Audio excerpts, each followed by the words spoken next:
বিশ্বব্যাপী ভারতের অসভ্যতা এবার পার্লামেন্টেও প্রকাশ পেয়েছে। ভারতের পার্লামেন্ট চত্বরে বিরোধী দলের এমপিদের সঙ্গে ক্ষমতাসীন ভারতীয় জনতা পার্টি বিজেপি এমপিদের মধ্যে সংঘর্ষের ঘটনা ঘটেছে। এতে আহত 2 এমপিকে আইসিইউতে ভর্তি করা হয়েছে।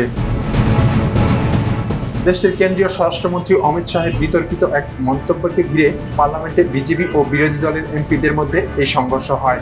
এতে বিজেপির উড়িষ্যার সংসদ সদস্য প্রতাপ সারাঙ্গী ও উত্তরপ্রদেশের সংসদ সদস্য মুকেশ রাজপুত মাথায় গুরুতর আঘাতপ্রাপ্ত হন। পরে তাদের নয়াদিল্লির রামমোহন লোহিত হাসপাতালে ভর্তি করা হয়।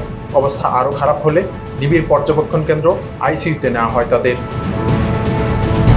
বিজেপির অভিযোগ, প্রতাপ সারাঙ্গীকে ইচ্ছাকৃতভাবে ধাক্কা দিয়েছে কংগ্রেস নেতা রাহুল গান্ধী। তবে রাহুল গান্ধী এই অভিযোগ অস্বীকার করে বলেন, তিনি পার্লামেন্টে প্রবেশ করতে যাচ্ছিলেন।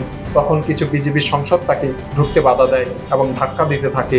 বর্ষিয়ান কংগ্রেস নেতা মল্লিকার্জুন খড়গেকেও ঢুকতে বাধা দেওয়া হয়। এর ফলে ধাক্কাধাক্কির এই পরিস্থিতি তৈরি হয়। সামাজিক যোগাযোগ মাধ্যমে ছড়িয়ে পড়া একটি ভিডিও চিত্রে দেখা যায়, ভারতীয় সংসদের বাইরে বিজেপির সাংসদ প্রতাপ সারাঙ্গী মাথায় আঘাত পেয়ে কিছুক্ষণ বসে থাকেন।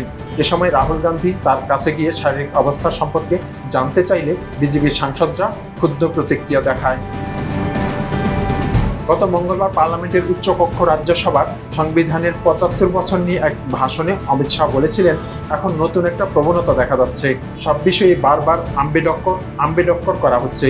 এতবার সৃষ্টিকর্তার নাম নিলে 7 জন্ম পর্যন্ত স্বর্গলাভ হতো। অমিত শাহের এই মন্তব্যের পর থেকেই আম্বেদকর অবমাননার অভিযোগ তুলে তার বিরুদ্ধে সরব হয়েছে কংগ্রেস সহ অন্যান্য বিরোধী দলগুলো। বৃহস্পতিবারও অমিত শাহের সেই মন্তব্যকে ঘিরে বিক্ষোভ শুরু হয় পার্লামেন্টে।